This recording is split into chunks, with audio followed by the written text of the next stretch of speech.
Good afternoon or good morning, depending from where you are joining us today. My name is Yael Dansac, Research Fellow at the Free University of Brussels, and along with Emily Pierini, Assistant Professor at Sapienza University of Rome, and the CSP directors, we welcome you to the first session of the CSP Online Lectures. The CSP Online Lectures is an exciting new program of the Contemporary Spiritual Practices Network affiliated to the European Association of Social Anthropologists, EASA. The CSP network, which we encourage you to join, supports exchanges and collaborations among scholars interested in contemporary spiritualities and ritualities, and provides visibility to this emerging and prolific field within the anthropology of the contemporary. As part of the CSP network, the CSP Online Lectures are an initiative that seeks to welcome presentations of renowned scholars and to foster interesting and compelling exchanges between presenters and larger audiences. This first session resulted from collaboration with the Network for the Ethnography of Healing, HEAL, directed by Professor Emily Pierini, who will also have a few welcoming words to give us. Thank you. So thank you for joining us today in this first online lecture of the Contemporary Spiritual Practices Network. I'm Emily Pierini, and I'm coordinator of the HEAL Network for the Ethnography of Healing. And this network aims to foster an interdisciplinary dialogue on healing practices and processes between anthropologists, psychologists, and practitioners of healing through annual workshops and joint publications. And today's lecture precisely addresses this aim as we invited Professor Tanya Luhrmann to discuss her research about the intersection between psychology and anthropology in voice years research. Tanya Luhrmann is Alba Ray Lang Professor of Anthropology at Stanford University, and her work focuses on the edge of experience, on voices, visions, the world of the supernatural, and the world of psychosis. Her publications include How God Becomes Real, Kindling the Presence of Invisible Others, and the volume Our Most Troubling Madness, case studies on schizophrenia across cultures. She has spoken to hundreds of people in many countries who have heard voices, some only once, some more often. Most of these people are not psychiatrically ill, but some are. And in this talk, she will discuss what we know about the difference between mad voices and sane voices, and what traits and practices and cultural ideas make sane voices more likely. In her work, she combines phenomenological, ethnographic, and more structured psychological methods.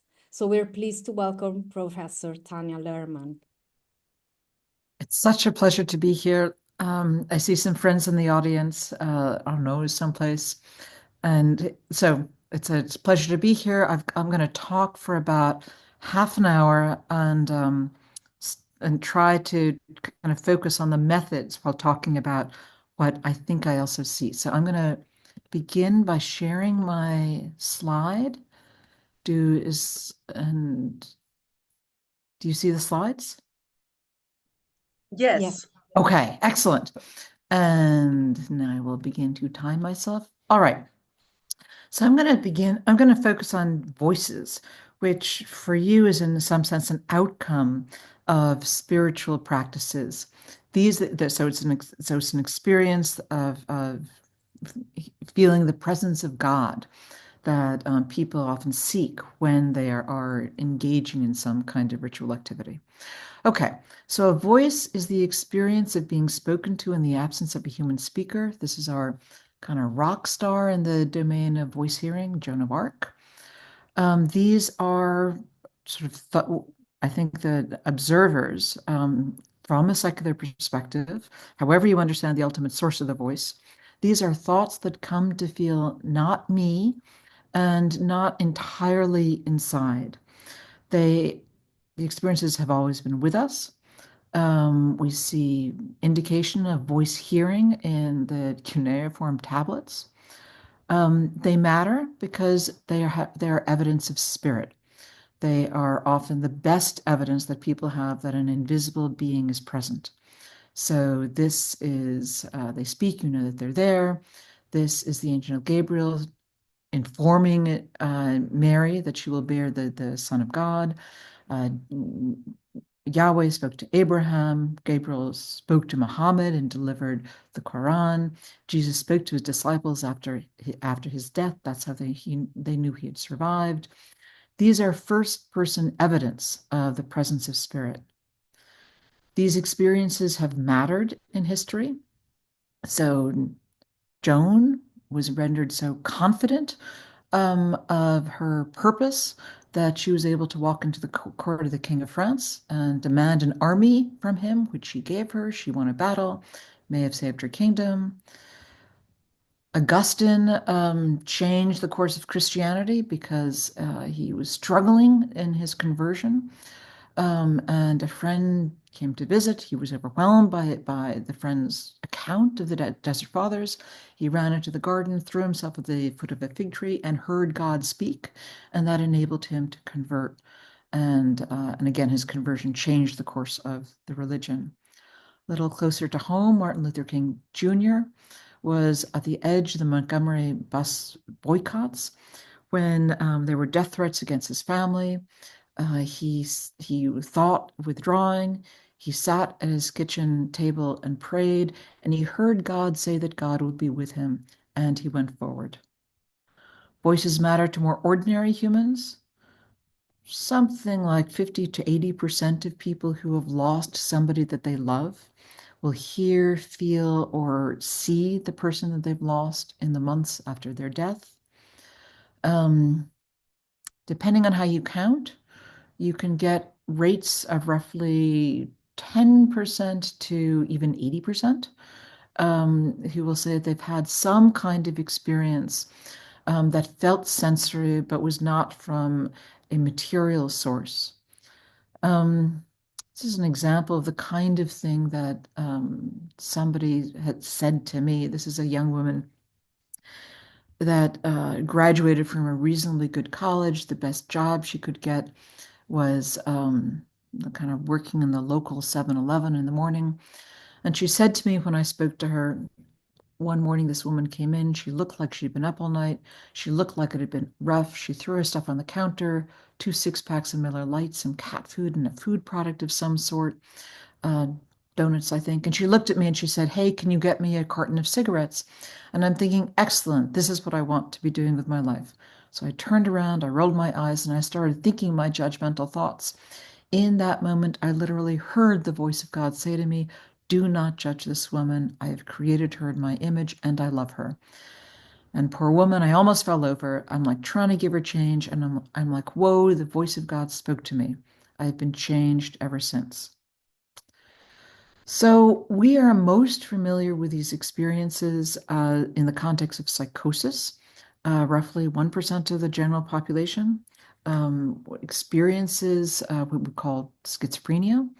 And most of those people will hear voices, and these are experiences in which the voices will kind of come out of the wall and slough off the cars as they're going by and will seem to speak out of their legs. These are, for persons with psychosis, extremely distressing experiences. The voices are often harsh and mean.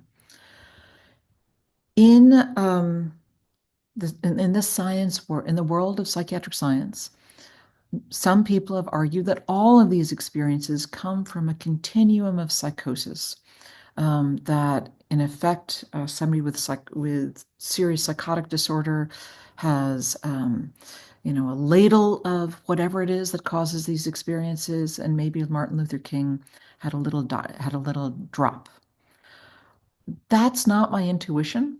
I think that there is a continuum in psychosis, but I think that there's something more fundamental about our relationship with our thoughts, about how we come to feel our thought, and how we can come to have experiences in which some thoughts come to feel as if they're not their own, or not our own. So that's what I'm going to unspool this morning. I began to pay attention to this. Hold on, I'm going to try to see if I can move this. I began to pay attention to odd experiences in the late 1980s. I was studying people who called themselves witches and magicians. And I thought I was there to study belief, but it became pretty clear early on in the process that what mattered to people was that they had vivid, powerful experiences of spirit, and they could learn to have these experiences. There was some, people would say something like, if you want to know magic, you've got to practice magic. You've got to practice these rituals. They would say that some people were better than others. And what they meant by that is that they were more likely to have vivid experiences. They were more likely to feel the magic coursing through their body. They were more likely to hear and see and feel the presence of some spiritual being. And they also said that, even though some people are better than others, everybody who practices is going to feel something. So that's kind of the rabbit that I've been chasing for the past few decades. I've been working in two domains, both in the domain of religious studies, or the anthropology of religion, and in psychiatric anthropology. I describe my method as comparative phenomenology. By that, I mean that I'm really interested in what it feels like to have these experiences. I think of myself as more in the tradition of William James than Husserl or Heidegger, sort of phenomenology with a small p. I am really trying to listen and to probe, kind of in the way that a clinician would probe, but without presuming pathology. And I'm also always thinking comparatively. I'm thinking about what other people have described to me, and then as I'm talking to somebody, I'm trying to compare their experience to what other people have said, and that comparison drives the questions I begin to ask. And increasingly, I have begun to combine that method with surveys and experimental work. So over the last few decades, I've talked to hundreds and hundreds of people about these experiences, and this is what I've learned. So the first point is that training matters. And I'm going to talk about that for a few minutes through the work that I did with experientially oriented evangelical Christians. This is a young woman who I assume is hearing God speak. At least, and that phenomenon that people could say that they heard God speak became the thing that I was really trying to understand. So people would say, just as they did with the magicians, that if you want to know God, you've got to pray, that some people are better than others, and that everybody who prays is going to feel something. So initially I was doing this work ethnographically, and I sort of, spelled out what I thought I'd learned from these observations. And I saw that when somebody came to this church, they had to learn that their mind wasn't private, but the thoughts and images and sensations they might have understood as self-generated were really God speaking. They had to learn to pick out God's thoughts from the flow of their own inner speech. And this is somebody who gives me an example of what she's doing. She said, when people are praying over me, I'm just receiving it. And all of a sudden I hear, go to Kansas, because I was debating whether to go to Kansas, but I hadn't thought about it within a 24-hour period. And so she's picking out these thoughts that are, as I learned, she talks about them, other people would talk about them as being more spontaneous, louder. And it seemed to me that over time, those thoughts some thoughts really did feel like they popped out for people. They knew that they had to pray.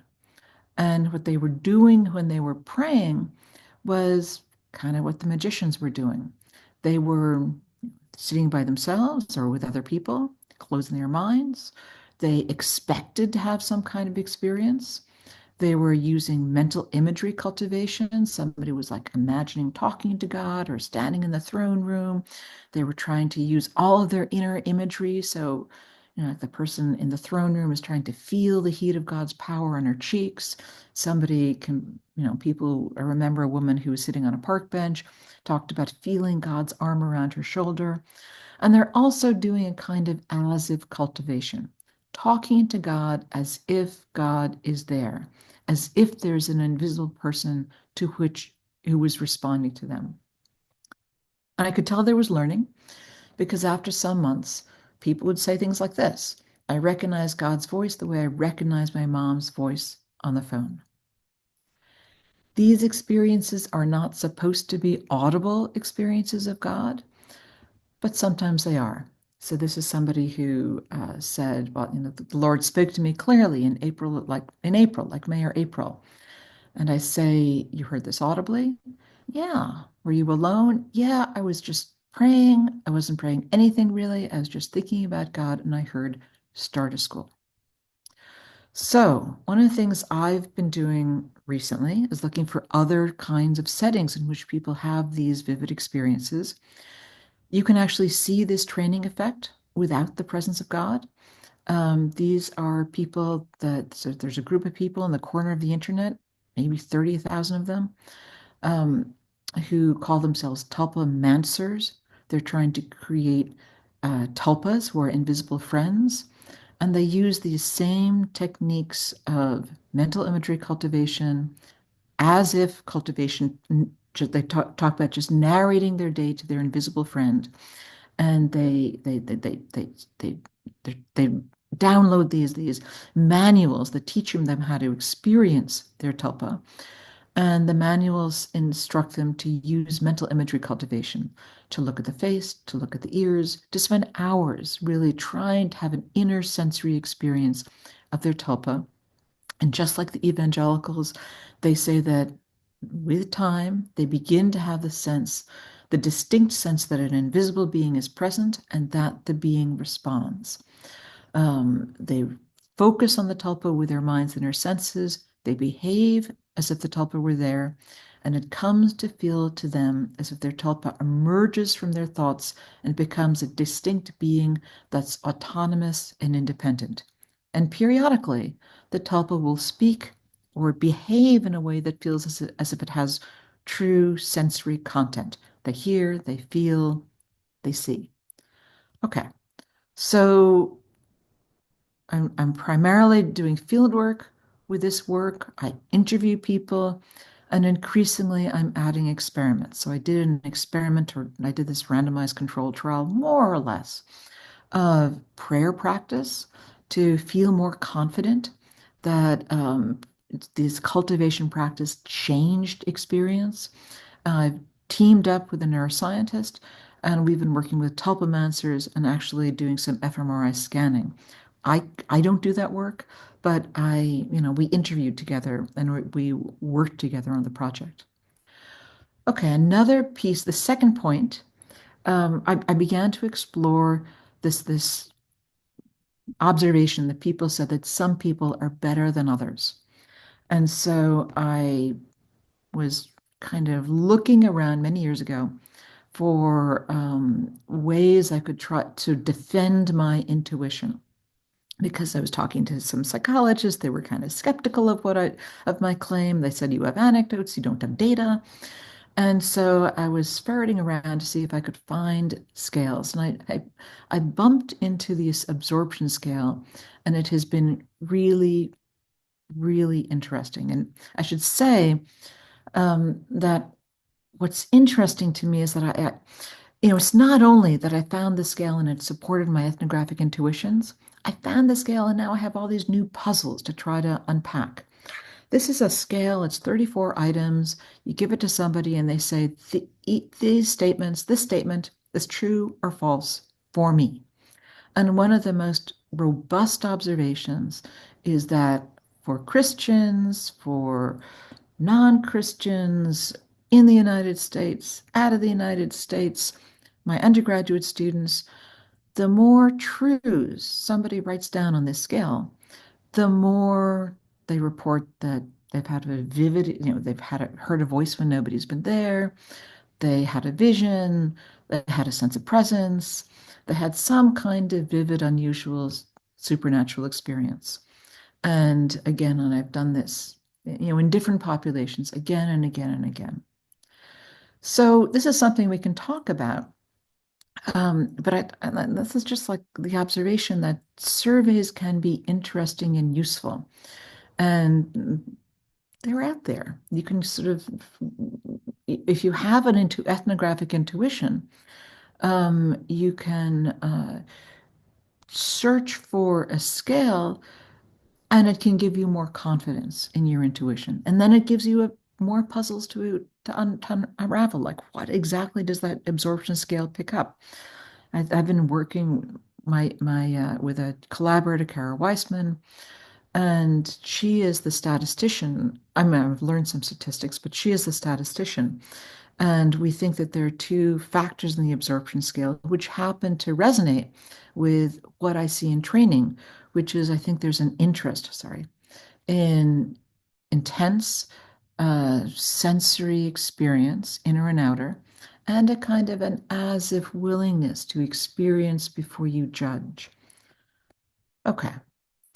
So I also think that the way you think about thought matters. And I should say that I'll talk for half an hour and I'll stop, regardless of where I get in the talk. Okay. So this is an intuition that has also been emerging from the fieldwork. And I've sort of organized this intuition in my mind, and we're beginning to see evidence, both from ethnography and from other kinds of research. There's some support for this observation. This is the way I organize it. I think that humans have conflicting intuitions about thoughts. I want to assert that I think that we have a kind of default model of the way that thought works, that thoughts are located in the body, that they're private, that they're our thoughts, and that they affect the way we think, but they don't slip out and act on their own in the world. But thoughts also feel like power even to the modern Western secular folks.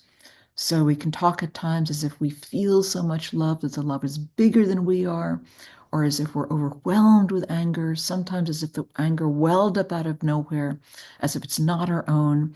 When you can be angry and you can curse somebody who's not present, and it can feel like an action, as if you're doing something in the world. Dreams can feel as if they contain information that comes from somewhere else. We talk about a poem coming to a poet as if it came from outside. So we have intuitions that thoughts can cross the mind-world boundary and act independently, as if thoughts are not just inside and private and our own.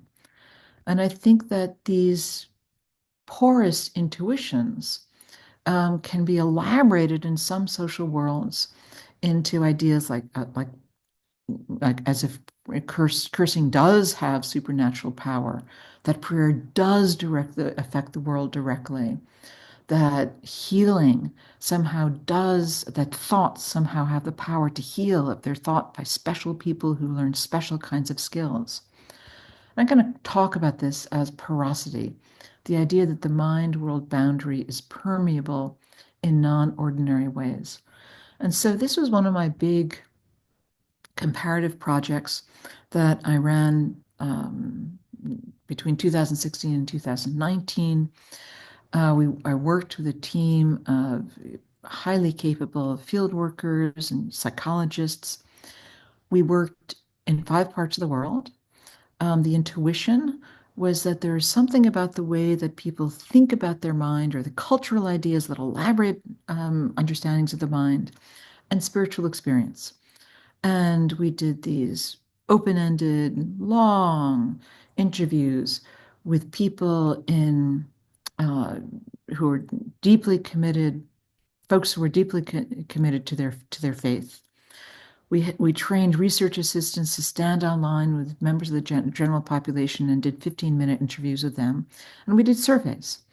And what we saw was that no matter where we went, or no matter how we asked the question, the more porosity somebody committed to, the more ways they spoke as if their thought could sort of slip out into the world and affect the world, the more voices and visions and other experiences they reported, and the more absorption statements they committed to, the more voices and visions that they described. So that's sort of there was fieldwork, semi-structured interview, structured interview, surveys.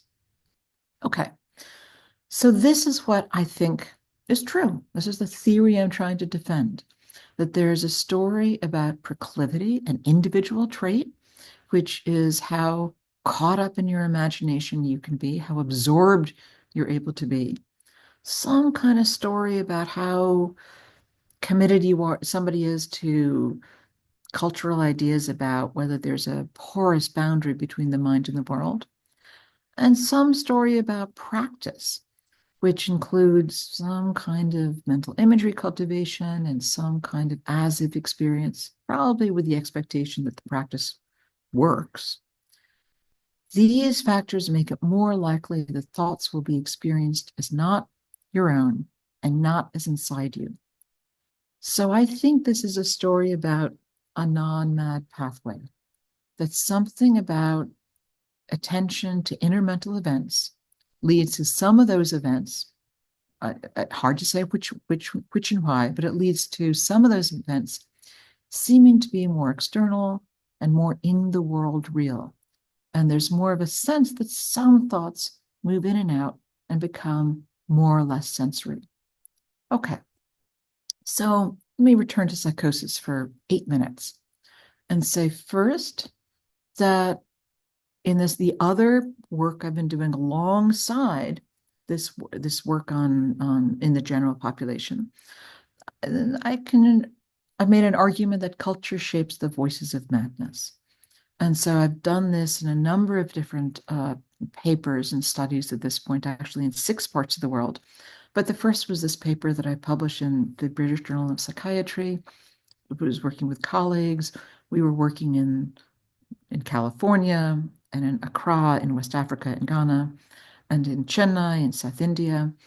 And again, we can talk more about the methods, but I basically, in Chennai, my colleagues first did the first round of interviews, and then I went in and I re-interviewed some of their interviewees, and then I interviewed another set of people. And in Ghana, I did the interviews, but with a Ghanaian research assistant, and then I left and I sent her back in to do another set of interviews. And we were talking to people who would count in the psychiatric world as being the same kind of apple. They were all met international criteria for schizophrenia. They all heard voices. And I could tell. We asked pretty systematically, although people with psychosis don't answer systematically, about whether any of the important voices were positive, whether the voices were persons that they knew, and in general, what the voices said. So let me just quickly say that in California, the voices were often violent. Not one American reported a dominant positive voice. In Chennai, over half the sample heard kin.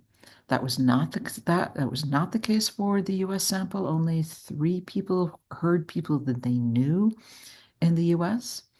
In Chennai, the mean voices often spoke about sex and sexually embarrassed people, socially shamed people in public, compared to the American voices, which tended to have more violent content.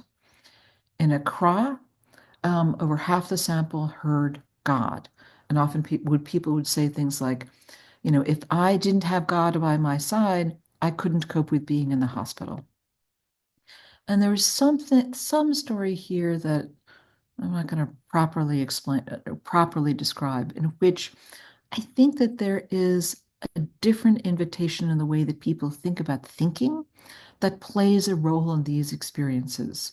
So I think that the Ghanaian cultural interest in the sense that the thoughts of others is dangerous plays some role in the insistence that God is on your side and protecting you from the demons that people also heard. That in India, there's this real sense that the interior experiences of other people really matter. And in the US, obviously, this is a more violent culture, but I also think that this fear, this central importance of the mind, and the fear that if something about the mind world boundary breaks, you're devastated. I think that plays a role in the fear people have about these experiences.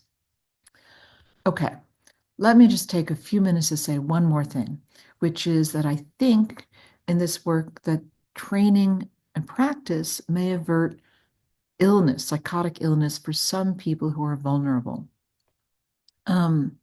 So I've done some work with people in Ghana who talk to the gods. This is a recognized cultural category. You see these signs along the roadside. This is the traditional religion is a world of many gods.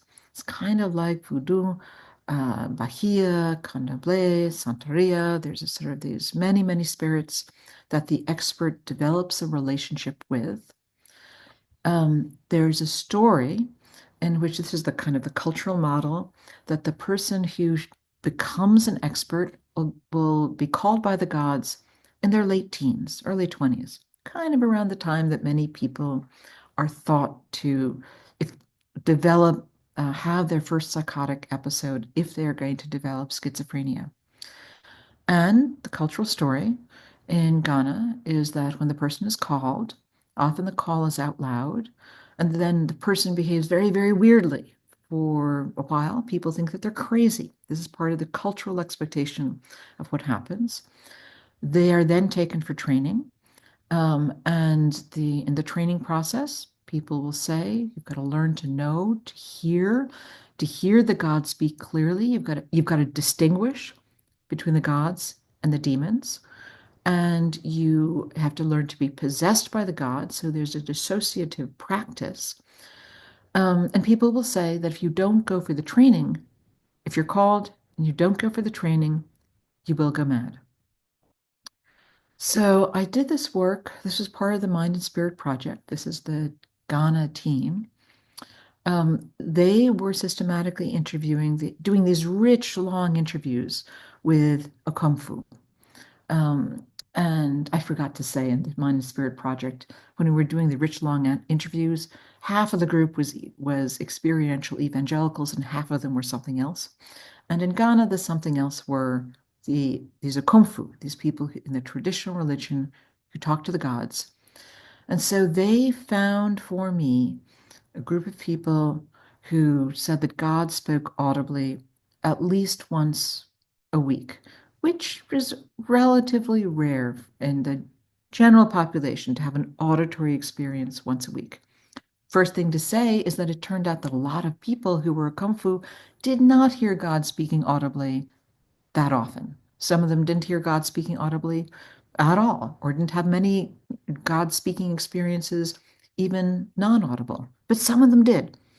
And then I went over and I talked to the group that we thought were hearing God speak audibly, frequently. And I did these careful phenomenological interviews.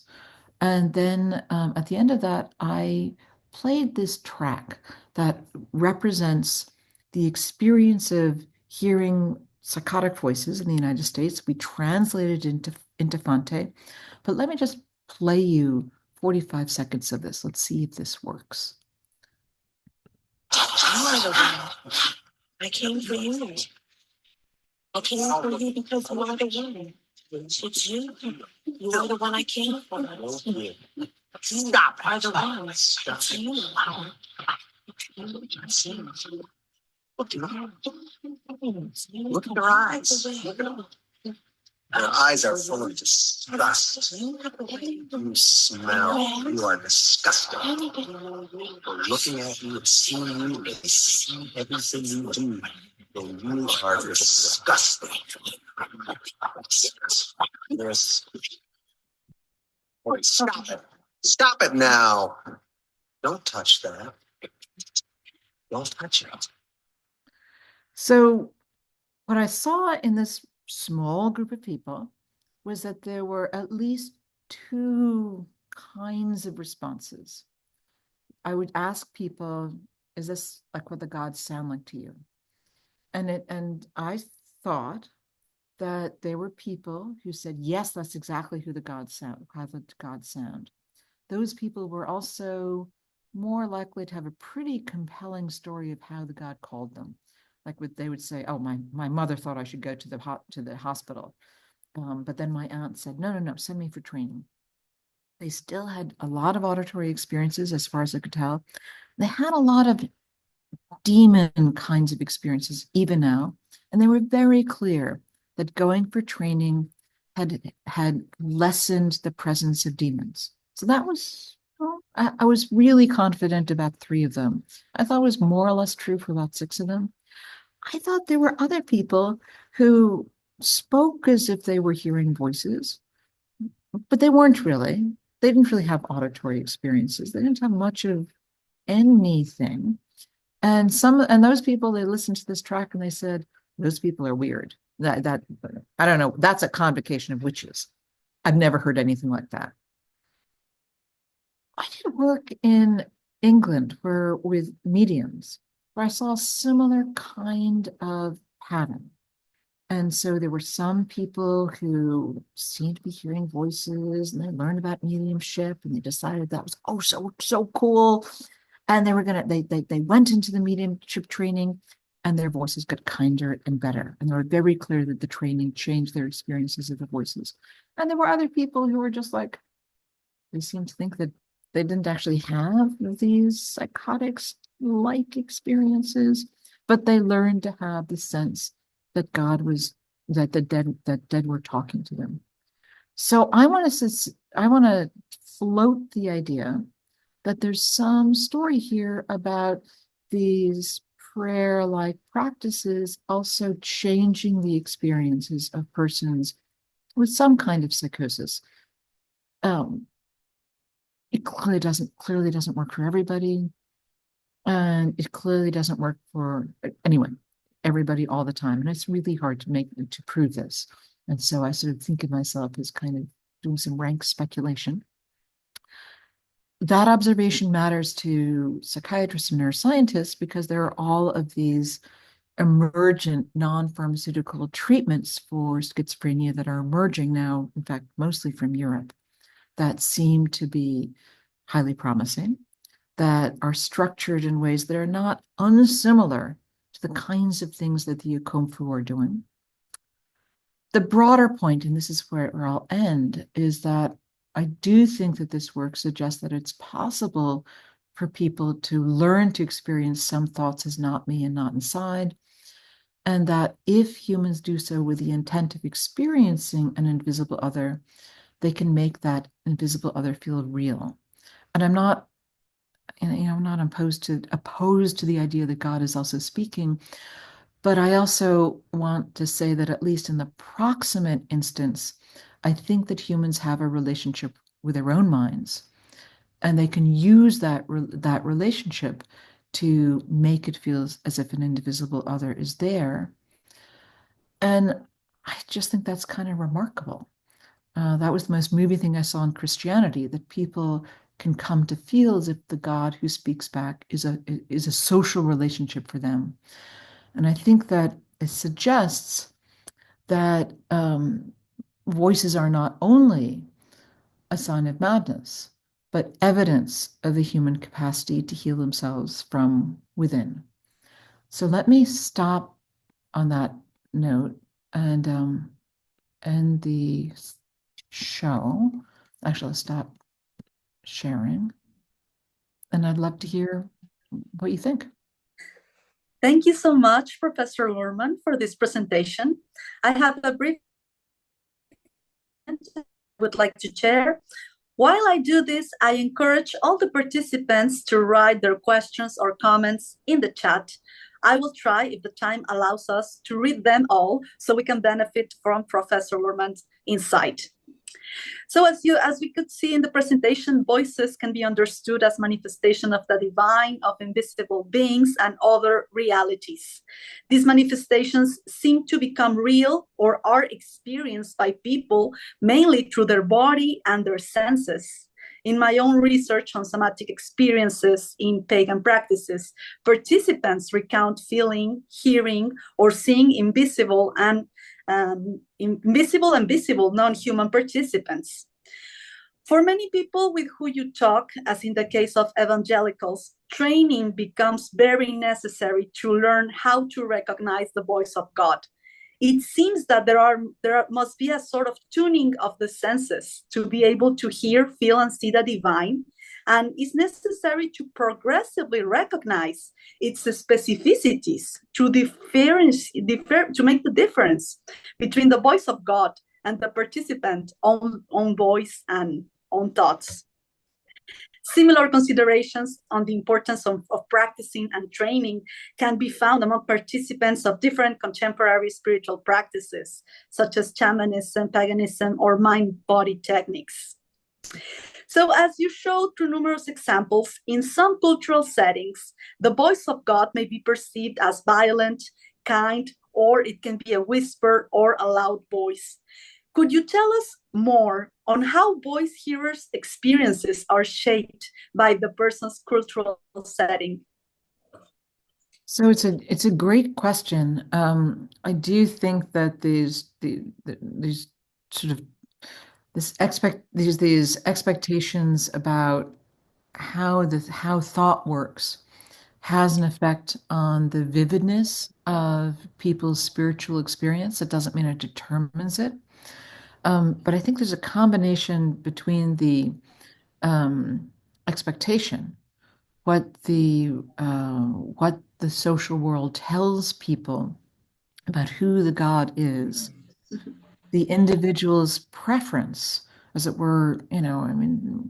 Gods are very private, personal experiences. So people have these even if there's one model of God, even in an evangelical church, where in theory, there's a lot of social management of the God experience. So, you go to Bible study at least once a week, and, people talk about their relationship with God, and then other people chime in to say, oh, I don't think that's God. I think this is your own personal experience. Even in that kind of setting, people bring a lot of their private needs and desires into their representation of the God. So I think it's a kind of complicated interaction between, or I just think there is an interaction between how the culture represents the mind, how the local world represents the God, how what the individual brings to their God experience as a person. I think all those play a role. I remember an evangelical who told me that he thought that God would make him a paraplegic. Now, that's not what the church thought, but that had something to do with his violent and difficult father. So I think, and then the practice helps somebody to work on that. Thank you so much. We have another question. I give you the word, Emily. Thank you so much, Tanya. That was fascinating. My question goes on another note, and I wonder, in order to engage in scientific collaborations with clinicians, how can ethnographers practically overcome the differences in terminologies and epistemological frameworks and methods? So beside backing up on our ethnographic intuitions, as you suggested, for instance, with using scales, are there any other means to better convey ethnographic knowledge to clinicians and make the contribution of ethnography understood? So I think it's really important to come to interdisciplinary collaboration with respect for the person that you were collaborating with. So that, first of all, does mean that you have to find somebody who's interested in talking to an anthropologist. And that's not always, that's not always easy. But in the case of my first paper, where I was doing this comparative enterprise with voice hearing, I happened to go to a conference in Chennai, and it was actually the psychiatrist in Chennai who said, "Wait, we should do this comparative work." And so they were interested. You have to then learn to hear what they're saying. So, many clinicians have a pretty default expectation that these psychiatric conditions are diseases, and they perform in a particular way. And clinicians know that the science is messy and complicated, but they also have this personal experience that when somebody walks into their office, persons with schizophrenia often seem an awful lot alike. And so if you happen to have the point of view that schizophrenia doesn't feel like a thing in the world for you, you need to be able to hold those two orientations together epistemically. So you have to hold in your own mind both your ethnographic intuitions and the intuitions of the person from the other field. So, psychologists often have this kind of intuition, this trained expectation that if the data doesn't have a number, it's not really data.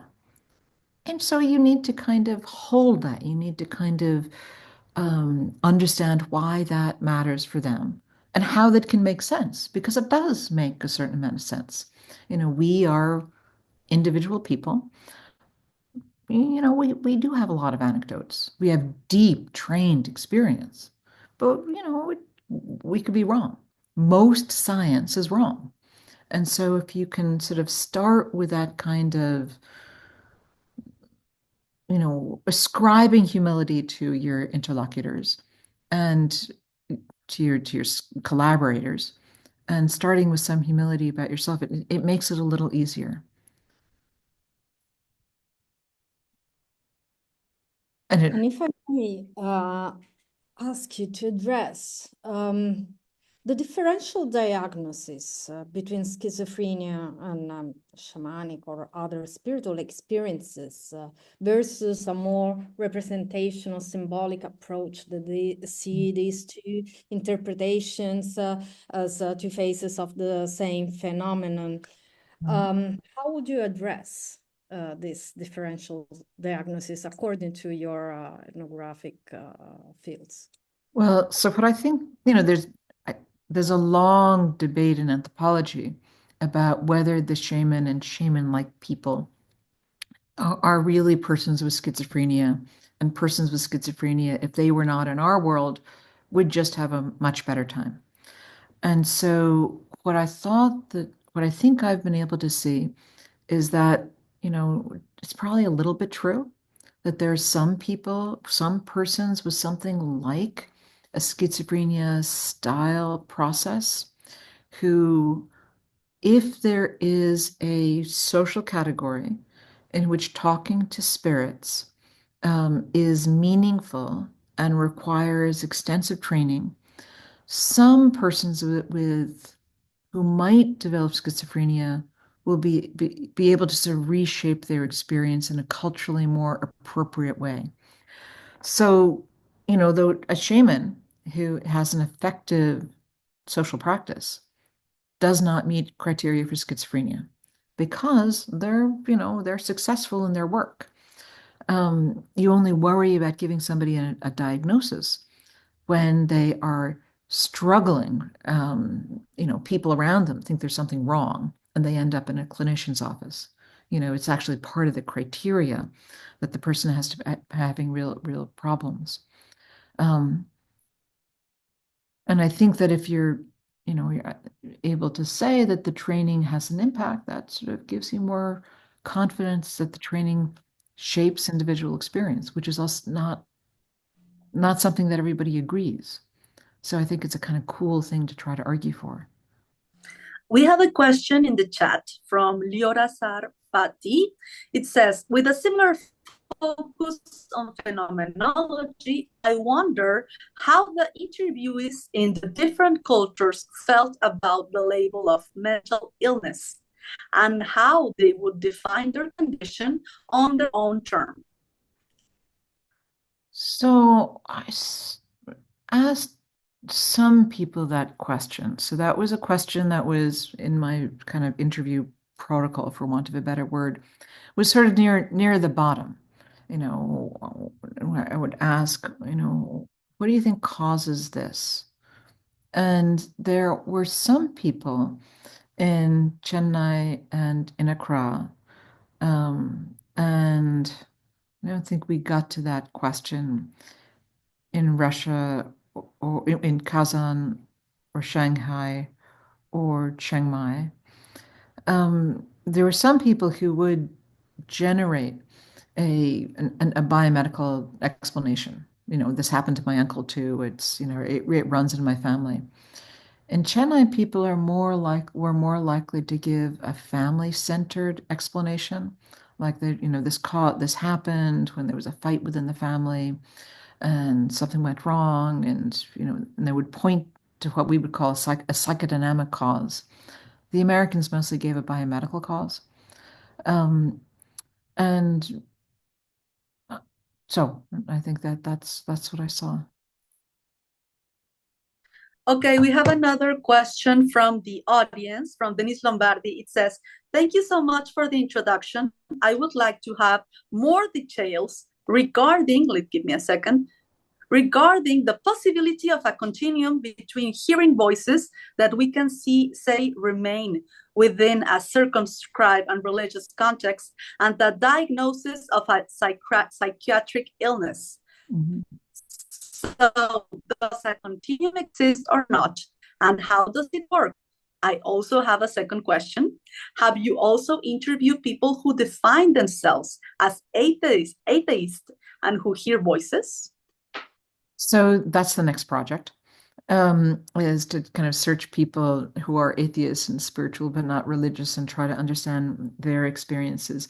We did, you know, working with Kara Weissman and another young person, Eleanor Sheila Hudson, we were interested in these two factors of porosity and absorption. And one thing it turns out you can do is to ask questions of people who sign up to answer questions on the internet. There's a site called Prolific. And because we were interested in how these two factors related to each other, and because we had numerical measures, we asked 2,000 people on Prolific these questions. And it turned out some of those people were atheists, and they were spiritual but not religious folks. Atheists have a much smaller number of experiences. Spiritual but religious folks look like Christians, but they have a different kind of pattern in the way that they think about whether the mind is open to the world. So that's the brief answer to that question. The first question, I've forgotten what the first question was. I can read it again just quickly because we have so many questions. The details regarding the possibility of a continuum between hearing voices. Yeah. So I think there is a continuum of psychosis. And I think that the Akomfu are one example of that. So people who respond to these trainings, probably they're less ill, but probably a clinician would wonder whether they were a little bit ill, and probably they have pulled back the ferocity of their illness. It's super hard to find people who have a lot of hearing voices experiences, but do not go to psychiatrists, do not end up in the clinician's office. So one of the next challenges is to try to more systematically find those people. And so I'm eager to understand them. I just also think that there are other continuum as well. I think there's a kind of continuum of absorption. I think some of these experiences also happen through sleep practices that I understand really poorly. That is such an important area for anthropological research. We have such little work on sleep, and it is so important. So anyway, I think there's a story about absorption, sleep, probably a story about trance and dissociation, and also a story about psychosis. And there's some deep sciencey questions about the relationship between psychosis and dissociation. And that's really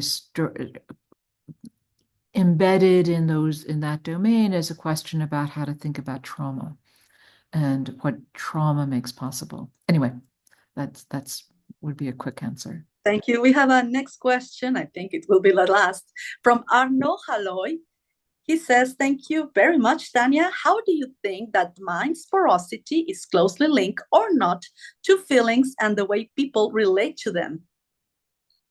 What an interesting question.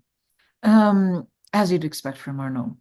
I think that there is a sense that my guess would be that when people have powerful feelings, they're more likely to think that those feelings could come from outside.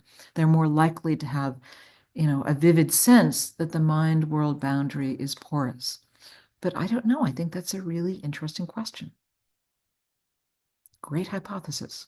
Yes, I think we have a little time for a question again, and a last question this time. Cecilia Draikio says, thank you so much for this amazing talk. I'm thinking about the last point you were making about the impact your intuition and the research you talk about could have in relation to current experiments in non-pharmaceutical treatment in the scientific field. Do you think the aim of the training practice or the way the training practice is framed could have an impact on the experience and potential well-being of people? The aim being healing or being treated versus becoming a healer? Yeah, no, I think so. There are a couple of questions embedded in there. I would hope that this work will have an impact on making more available these practices, allowing clinicians to think more quickly of the possibility of non-pharmaceutical treatments. And I think that the second question, I think, was whether people who learn to heal also heal themselves. Is that fair? And I think that that's true. I think that's a deep intuition that people have had for the last 100 years, that the wounded healer is the more effective healer because the healer understands what it is like to hurt. Well, we thank you so much, Professor Luhrmann, for accepting to, do this first session. It's our first session of this series of lectures. And well, thank you very much. And remember, send me so there were some great comments in the chats. Yes. So there are indeed. You can send me the chat. That would be lovely. Of course. I think we can make it happen. Sending you a copy of the chat, and also we will tell you once it is online. We will share you, of course, the link because we want this our first session to be posted for people to listen to it after. So thank you very much for joining us today. Well, thank you. And let me just say that I think this network is terrific, and the work that you're doing is really important and represents a really important stage in the development of anthropology. So I'm excited about your network. Congratulations, and stay in touch. Thank you so much. Thank you. Take care. Bye-bye. Bye-bye.